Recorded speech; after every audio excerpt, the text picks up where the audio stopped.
We previously talked about a drug called statins, which are used to lower cholesterol, and that led to questions from you all about another molecule called ezetimibe, so let's talk about that today.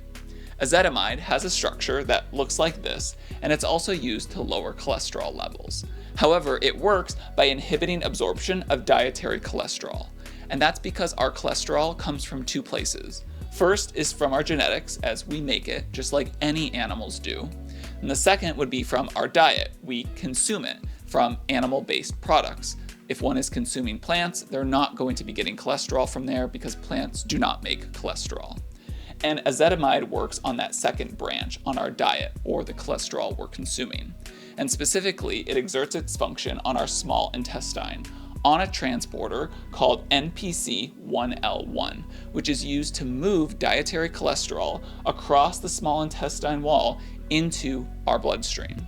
So when one takes ezetimibe, it's able to block that transporter, not allowing that dietary cholesterol to move through the NPC1L1 transporter into our bloodstream, so we see decreased amounts of cholesterol absorption. Now, ezetimibe is also a medication that's taken over a long period of time in order to reduce the risks associated that one may have due to high cholesterol. So make sure to stay connected to my channel and with Dane Garvin as we continue to break down a variety of different scientific and medical topics.